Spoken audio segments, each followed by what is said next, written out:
It's time for Math with Mr. Young.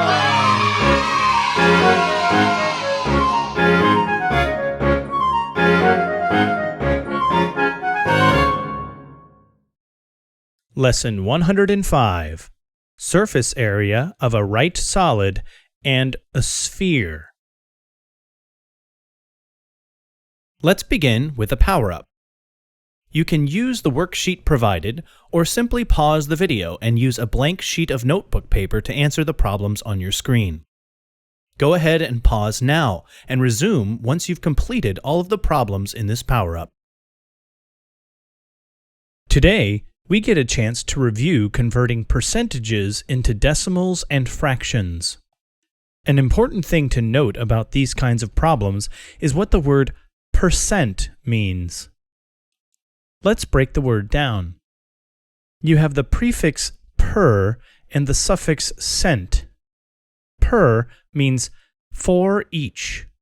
Like, for instance, if I said that gas costs $2 per gallon, I'm saying that the cost is $2 for each gallon. The word cent is the root of words like century, which means 100 years. It means 100. So per cent literally means for each 100. 20% means 20 for each 100. 1% means 1 for every 100. And as you can see, I'm translating for each with a division sign. This immediately turns any percent value into a fraction. The only thing left to do is reduce our fraction to the simplest form. 1 over 100 is already in its simplest form. 20 over 100, however, can be reduced. Since both top and bottom numbers end in a 0, we know we can divide both by 10. That gives us 2 over 10. We can still reduce further. Both 2 and 10 are divisible by 2. So we get 1 over 5. And there's our fraction. Now, how do we find a decimal from a percent?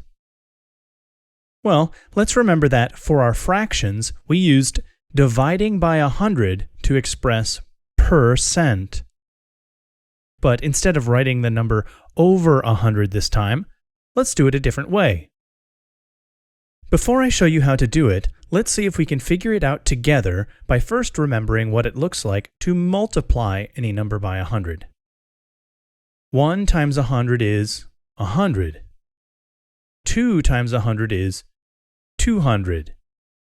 15 times 100 is 1500, or 1500.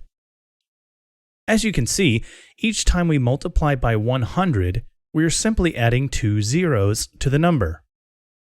Or another way of thinking about it is, we're moving the decimal 2 places to the right. 25 times 100 is 2500. So, if multiplying by 100 simply moves the decimal 2 places to the right, what do you expect dividing by 100 would do? That's right. You'd move the decimal 2 places to the left. 2500, for instance, divided by 100 would be 25. Well, what about our 20% then? If percent means we divide by 100, then 20 divided by 100 would be what? Well, move the decimal 2 places to the left. Your answer should be 0.2. There's one more tricky complication we'll see when we get to problem 4, but let's get started. Our first problem gives us 10% and wants us to find the equivalent decimal and fraction. Let's do the fraction first. 10% literally means 10 over 100. But that fraction can be reduced. We can divide the top and bottom by 10, giving us 1 over 10. That's our fraction. Now, let's find the decimal. Again, 10% literally means 10 divided by 100. So let's remove the percent sign and divide by 100. To divide by 100, simply move the decimal 2 spaces to the left. Our answer is 0.1. Our next problem gives us 90% to start with, and again, we're finding an equivalent fraction and decimal. Getting the fraction first, we put 90 over 100, and we see that the top and bottom of this fraction are divisible by 10, so when we divide, we get 9 over 10, or 9/10. Now the decimal.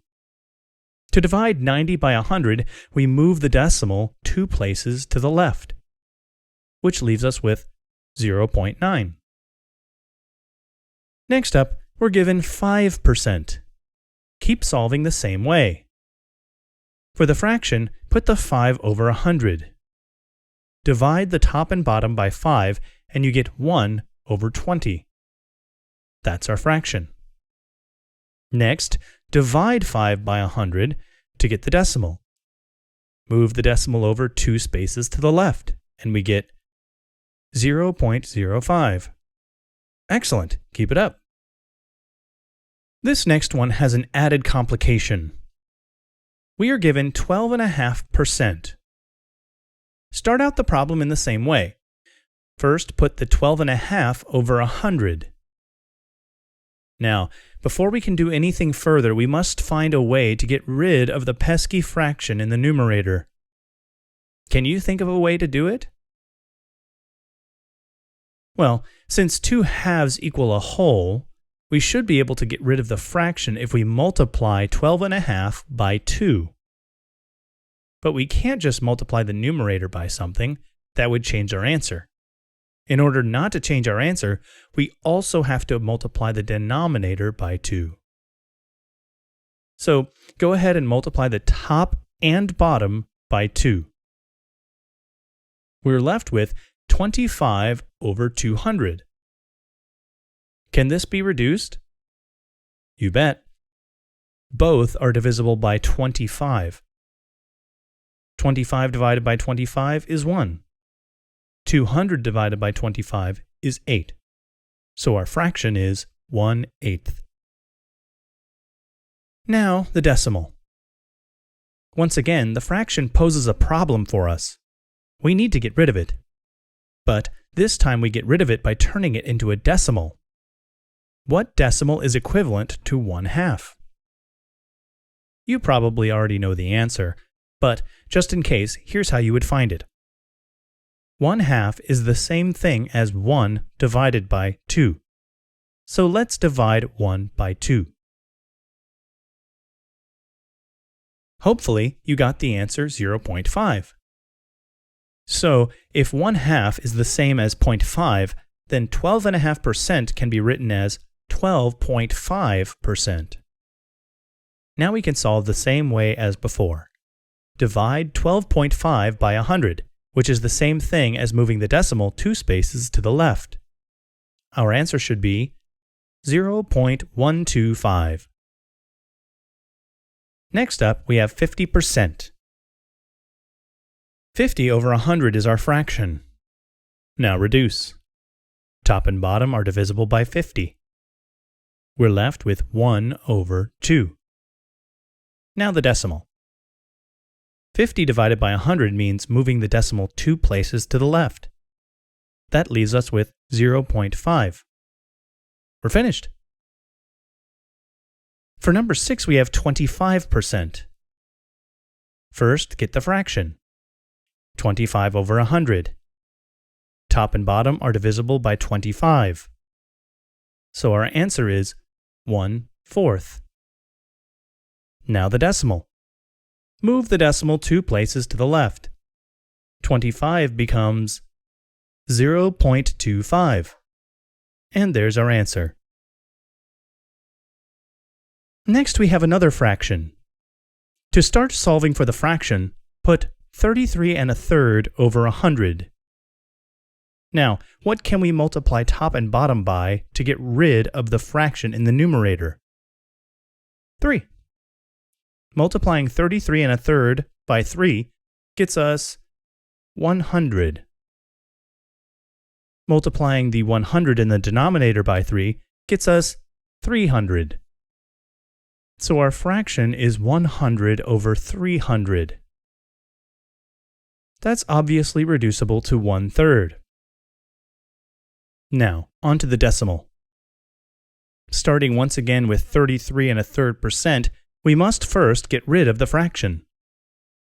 To do that, we convert the fraction into a decimal. 1 over 3 becomes 1 divided by 3. And our answer will be 0.3 repeating. So, if 1/3 equals 0.3 repeating, then we can rewrite 33 1/3% as 33.3 repeating percent. Now, divide by 100, moving the decimal 2 spaces to the left. We're left with 0.333 repeating. This can be simplified to simply 0.3 repeating. Next up, we have 20%. 20% equals 20 over 100. 20 and 100 are divisible by 20. So we're left with 1/5. Now the decimal. Dividing by 100 moves the decimal to the left 2 spaces. So we're left with 0.2. That was fast. Next up, 75%. Again, 75 over 100. Both are divisible by 25. We're left with 3/4. Next up, decimal. Move it to the left 2 spaces. 0.75. Done! Next, 66 2/3%. Put 66 2/3 over 100. Multiply top and bottom by 3 to get rid of the fraction in the numerator. That gives us 200 up top and 300 on bottom. This reduces to 2/3. Now the decimal. First, change the fraction part to a decimal. 2 divided by 3 is 0.6 repeating. 66.6 repeating divided by 100 means moving the decimal 2 places to the left, which leaves 0.666 repeating, which reduces to 0.6 repeating. Almost done. 1%. 1% as a fraction is simply 1 over 100. It can't be reduced. To find the decimal, just move the decimal to the left 2 spaces. It's 0.01. Last but not least, 250%. Start with the fraction. 250 over 100. Both are divisible by 10, so let's do that. 25 over 10 is still divisible by 5, so we're left with 5 over 2. Write this as a mixed fraction. 5 over 2 is the same as 2 1/2. Now the decimal. 250 divided by 100 moves the decimal to the left 2 places. This leaves us with 2.5. That's it. All done. Here are the answers to your power-up once again. Feel free to pause the video and rework any answers you got wrong. Okay, pull out your notes page. Today, we are going to start by learning how to find the surface area of a right solid. It's worth reminding ourselves of what a right solid is. We talked about right solids when we learned how to find their volume in Lesson 95. But in case you forgot, a right solid is any solid which has the same shape at both ends, and its sides are perpendicular, meaning at right angles to, the top and bottom. The shape that appears at both the top and bottom of a right solid is called the base. The faces that are not on the top and bottom, but around the sides, are called lateral faces. How can we remember that? Have you ever watched a football game and seen someone use a lateral pass? What does that mean? Well, it means that the pass cannot go forward, but only at most go directly to the side. Have you ever heard of lines of latitude? Those are lines that go sideways around the Earth. So lateral means the faces that are on the sides. Let's look at a cube. For a cube, there is a square base at both top and bottom, and then there are 4 lateral faces going all the way around the sides. That's a total of 6 faces. And because it's a cube, all of those faces have an equal surface area. Some right solids will not have equal faces. Like this box here. This face is different from this face, which is different from this face. To find the surface area of a right solid, we must add up the areas of all of those faces. Why would we ever need to do this in real life? Well, what if you wanted to know how much wrapping paper you'd need to cover the box? Or what if you wanted to paint this canister? Knowing the surface area could help you in both cases. So, how do we find the surface area of a right solid? Well, since a right solid will always have the same shape on top and bottom, we can start by finding the area of one of those shapes, and then multiplying it by 2. If the shape is a circle, use the formula for the area of a circle. If the shape is a triangle, use the formula for a triangle, and so on. So that gives us the surface area of the top and bottom. Now we have to find the area of each lateral face. The total surface area of all these lateral faces around the sides of the figure are called the lateral surface area. If we add this lateral surface area to the area of our bases, we have found the surface area of our right solid. Let's do an example. Find the surface area of this right solid. Let's start by remembering where the bases are. Look for the shape that appears at both the top and bottom of the figure. Don't get tricked if the solid is laying on its side. For this figure, the base is a triangle. So let's find the area of that triangle. 1/2 times the triangle's base times the height of the triangle will give us the area. The triangle's base is 4 centimeters. The height of the triangle is 3 centimeters.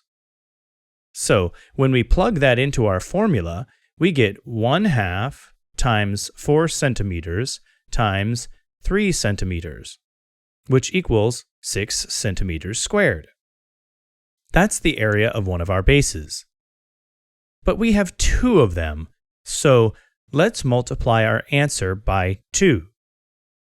Now we have the area of both of our bases, 12 square centimeters.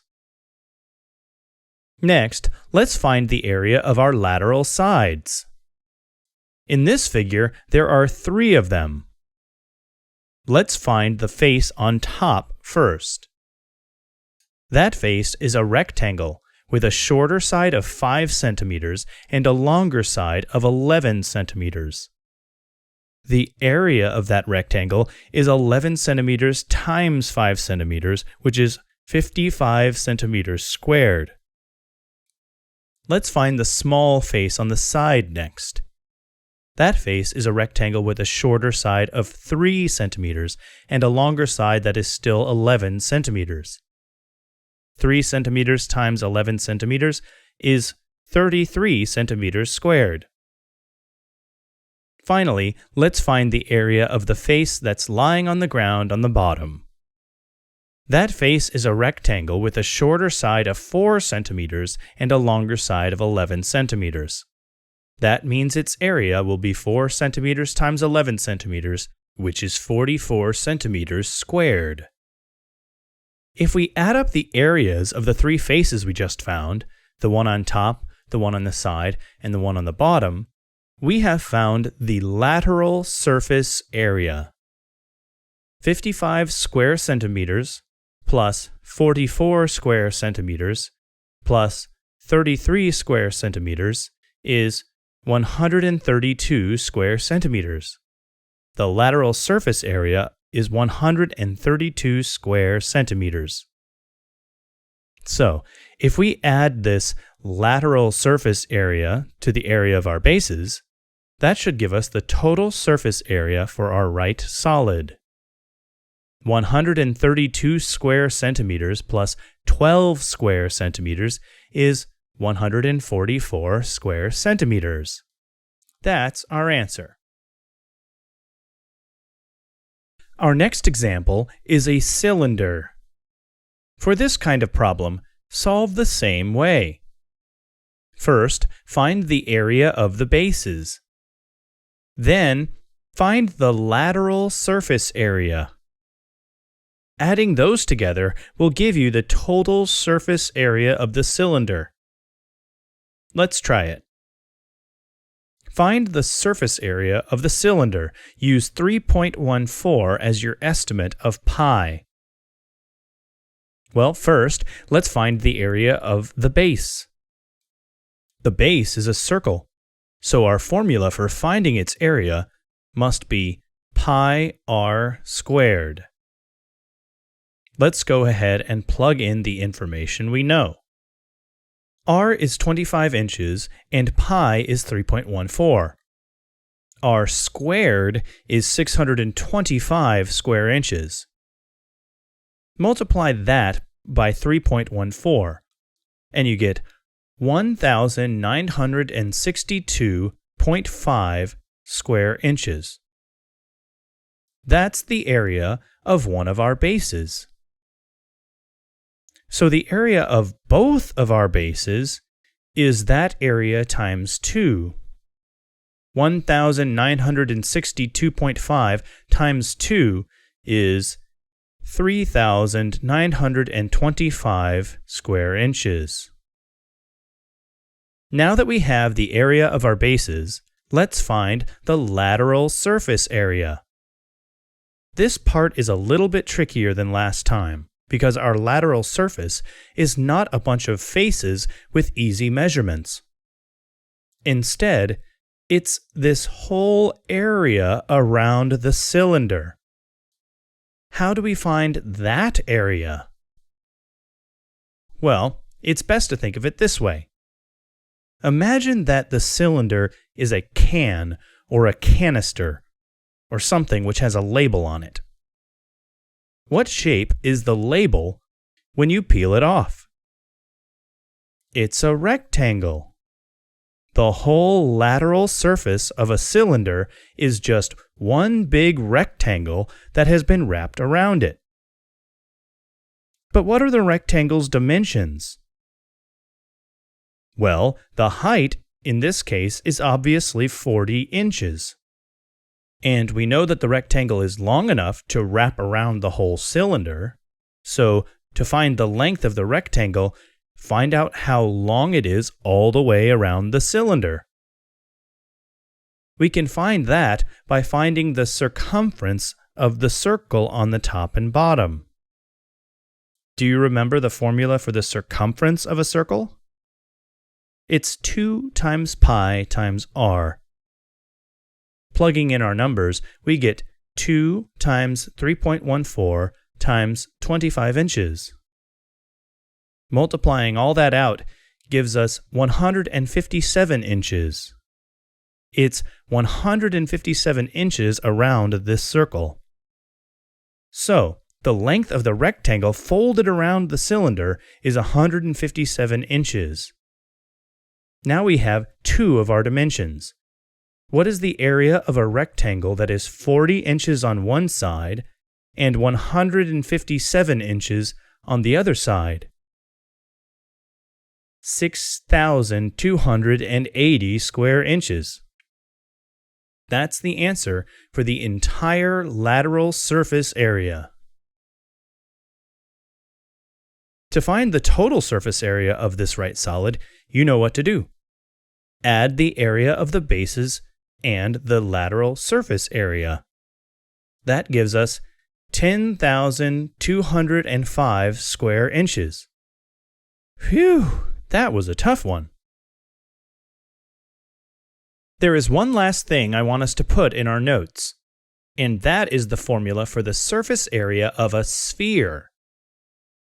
The surface area of a sphere is 4 times pi times r squared, or 4 pi r squared. It's actually quite cool, I think, to see why this is so. If you're interested in that kind of thing, I have included a link to a nifty little video explanation in the description to this video. Go check it out. For now, let's just do one example using our formula. A sphere has a diameter of 4 feet. Find the surface area of the sphere. Leave pi as pi. Okay, let's plug in our numbers. The formula is 4 times pi times r squared. We have the diameter, which is d. We need r. A radius is half of the diameter, so the radius of our sphere should be 2 feet. Now let's square that. R squared is 4 square feet. Now we multiply r squared, which is 4 square feet, by 4 and then by pi. So we have 16 pi square feet.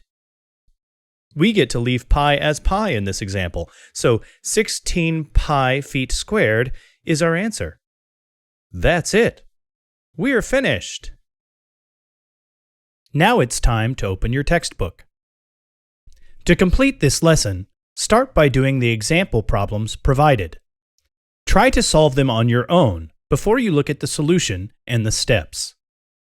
Once you think you have the correct answer, check your work by walking through the steps, making sure that you arrived at the solution the correct way.